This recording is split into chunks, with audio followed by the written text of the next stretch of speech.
এখনো ডেঙ্গুতে আক্রান্ত বেশিরভাগ রোগী রাজধানীর বাইরের। তবে চলতি মাসে ঢাকার 2 সিটিতে ডেঙ্গু রোগীর সংখ্যা বেড়েছে। মৃত্যুর হারও রাজধানীতেই বেশি। এখন পর্যন্ত ডেঙ্গুতে মৃত্যু হওয়া 101 জনের মধ্যে 56 জনই ঢাকার 2 সিটির বাসিন্দা। সামনের দিনে ডেঙ্গু পরিস্থিতির অবনতি ঠেকাতে উদ্যোগ নেয়ার কথা জানিয়েছেন 2 সিটির প্রশাসক। একটা সময় ছিল 80 থেকে 90% রোগী আক্রান্ত হতো ঢাকার 2 সিটিতে। তবে চলতি বছর পাল্টে গেছে সে দৃশ্যপট। 1 জানুয়ারি থেকে 10 আগস্ট পর্যন্ত আক্রান্ত 24,183 জনের মধ্যে 18,837 জনই ঢাকার বাইরের বাসিন্দা। তবে বর্ষা মৌসুমে অর্থাৎ আগস্টে এসে রাজধানীতে বাড়ছে ডেঙ্গু রোগীর সংখ্যা। প্রতিদিন গড়ে শতাধিক রোগী হাসপাতালে ভর্তি হচ্ছে, যা আগের থেকে প্রায় দ্বিগুণ।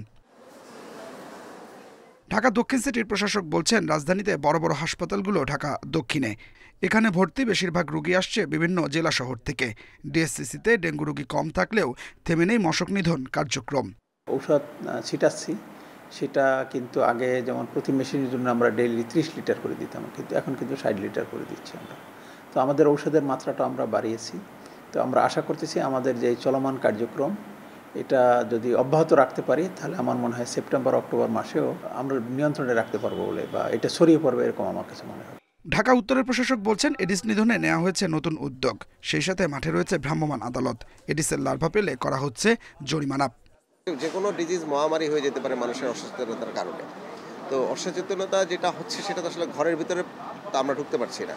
তো এটা ডেফিনেটলি এটা একটা বড় মানে গ্যাপ রয়ে গেছে, যেটা পটেনশিয়ালি ড্যামেজ হতে পারে। তো সেই কারণে আমরা এটাকে সবসময় মাথায় রেখে সিরিয়াসলি কাজ করি। চলতি বছর ঢাকা উত্তরে আক্রান্ত হয়েছেন 2008 জন রোগী, আর ঢাকা দক্ষিণে আক্রান্তের সংখ্যা 3,338 জন। Adilur Rahman, independent news, Dhaka.